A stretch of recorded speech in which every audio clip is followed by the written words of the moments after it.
Welcome to the live show on the internet. Yeah. The Charlotte investigative team has been digging into any warrants or information about the suspect tied to this incident. Yeah. Nate Morabito joins us now with more on all of this. Nate, what are you learning? Well, I think so much of the outrage we're hearing is that this man had such a lengthy record. And just to kind of give you an example, I have 9 pages worth of court cases throughout North Carolina. At a minimum, I'm suspecting there are a couple more.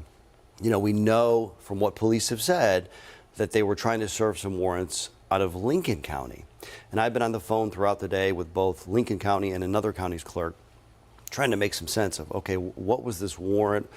Why did it originate there? It was for possession of a firearm by a felon. Why was he in Charlotte? That's a great question, and we're really curious about that because he was arrested in Charlotte in 2021 during the pandemic. He had some charges there that were eventually dismissed, tied to marijuana, fleeing, eluding arrest. But other than that, it's really kind of a mystery why he was here in the first place, because he seems to be, based on what we've been able to find, from kind of north of Durham area, kind of closer to Virginia. And he has quite a lengthy kind of court history in that area. I should tell you that he had a court date last year for a charge out of Person County. And I want to make sure I get this absolutely right. It originated in 2021. Remember, the Mecklenburg County cases originated in 2021 too. And this was for possession of a firearm by a felon and possession of marijuana. He didn't show up to court. So he was wanted, number one, there's an arrest warrant for him, we know, out of Person County for that specific issue. And who knows if they were able to find him, what would have happened. I mean, look at our court system right now, how delayed things are. And I'm still trying to get some bond documents too to figure out if there were concerns, if this man was a flight risk. I'll tell you too, there's a reason he's a felon to begin with. 2009, convicted of breaking and entering, among many other things, in Alamance County. That's east of Greensboro. Our sister station up there, our contact partner, WFMY, reported that he led police on a high-speed chase. Yeah. If we have his photo, we should pop his photo back up. So sure. we'll get, If you were listening to the press conference, you know, someone asked that specific question, should he have even been out? And Chief Johnny Jennings talked about how overwhelmed the court system is now. It was his longest pause of the press conference. It was his longest pause, yes. And he came back and he said, I think we're overwhelmed. I don't have an answer. And I think he also said, I could tell you so many other cases of people that shouldn't be out as well. And I think that's my point too. If they had arrested him on that outstanding charge kind of north of Durham, would he have even gone to trial? But maybe he would have been held in the jail there while he was awaiting trial. It's hard to say. We're still trying to figure out a lot of this. And I'll tell you, many of his prior charges were dismissed as well. And I think some people are angry about that. You know, a lot of times it comes down to evidence. If prosecutors have evidence in these cases, do they have cooperating witnesses? Are these cases that they're pursuing, some of his Mecklenburg County charges, for example, where marijuana charges? And I've reported extensively that the DA has said, I'm not going to go after these Mecklenburg County marijuana charges. So there's that too. And I think what also is so interesting, and this should tell you a lot about this man, at least from what marshals have told us. I worked in Tennessee for a long time, and my friends at WBIR in Knoxville talked to a U.S. Marshal there, an actual U.S. Marshal right now, David Jolly. He's in the Eastern District of Tennessee. And he was trying to explain what these task forces do. And he says they are going after the most violent people. That is what they're mandated to do. Let's take a listen to him if we can. We're out there going after the worst of the worst. And, some of these guys are, they're not good guys, So we try to tactically handle situations so that minimizes any opportunities for the people we're going after to shoot at us or turn into a bad situation or those kind of things. But sometimes they happen because that's the type of people that we're dealing with. Last night, I was talking about kind of a rise in shootings of police officers. The Fraternal Order of Police wants people to know this is still very much a dangerous job. In fact, last year, 2023, First and foremost, I want to send my condolences to the ones who lost their loved ones. One thing we do know about this suspect, he wasn't going to go to court. He held court in the street. Yeah, he held court in the street. I'm so serious. Oh my God. One thing about both careers, as a life of crime, sometimes shit go down like this here. On the opposite side, being a police officer, being a U.S. Marshal, being a federal officer, federal agent, you deal with and you encounter things like this all the time, man. But unfortunately, it went down like this here in Carolina. I don't know if it was North Carolina or South Carolina. I ain't catch that, but it damn sure went down, man. They saying allegedly 4 officers was killed and others was wounded. The suspect eventually had got killed during the shootout. But man, I'm trying to figure out what kind of training that nigga had to take out 4 federal agents. What the fuck is really going on? What type of training he had, man? They say he had a high-power assault rifle, but the federal agents come equipped with all that type of stuff. They got the James Bond edition handguns and assault rifles, man. So I'm trying to figure out how did this suspect was able to get off like that there, man. I know a lot of y'all out there looking at this as a celebration or looking at this like it's some kind of jump off to something great. Man, you got life fucked up.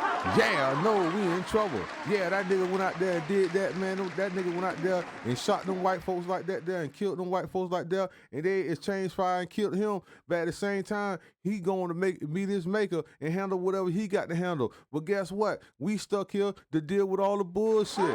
Yeah, we got to deal with all the consequences and repercussions. Yeah, we're going to have to deal with all of it. I don't care if you's a thug. I don't care what type of lifestyle you walk as a black person here in America. It's over with. Yeah, it's eventually over with. Yeah, because they finna come up with laws overnight. Yeah, they're going to come up with terms and conditions and laws overnight, and they're going to present it to you. And they're going to be called nigga laws because it's only going to affect us niggas.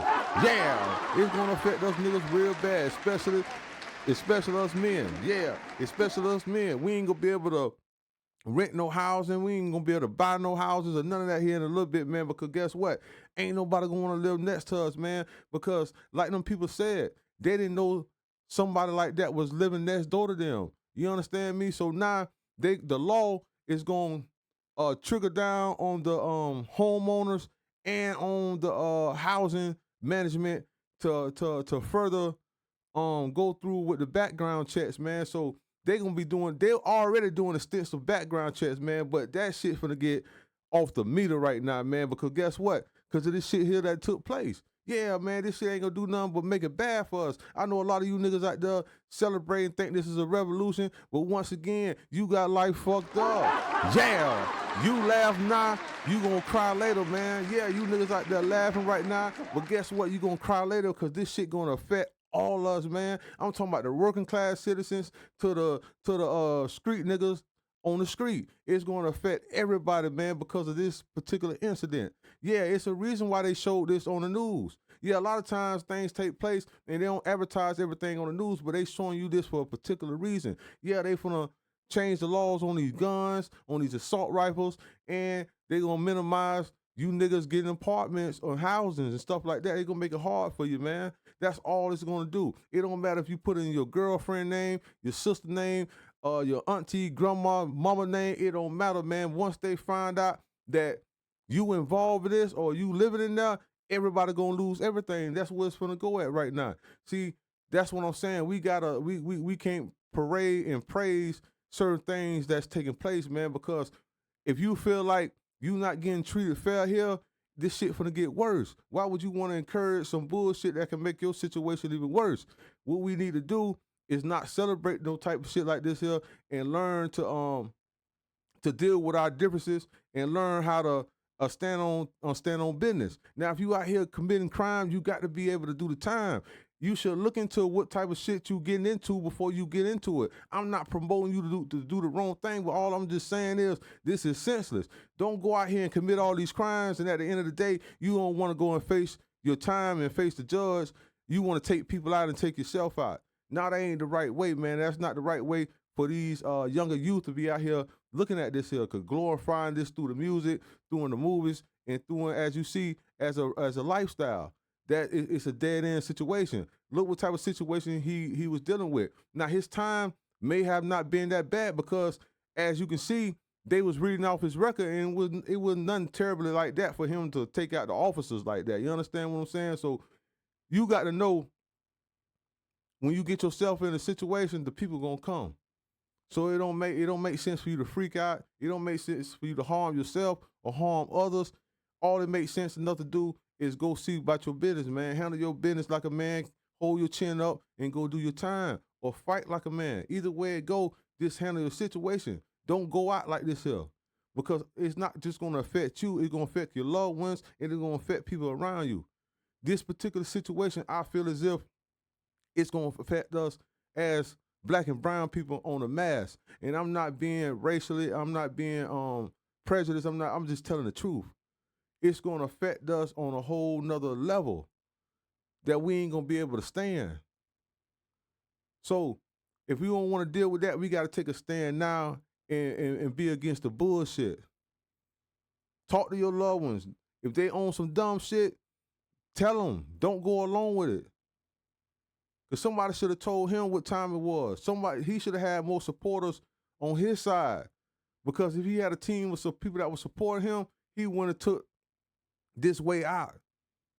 He would have felt comfortable enough to go and deal with the issue and come on home, man, and continue life. But now you can't continue life. Now all this is going to change our lives because of what he done did. And if you don't think so, just watch. With that being said, if you smell some stink, that's me, Urban Gospel TV, 'cause we the shit.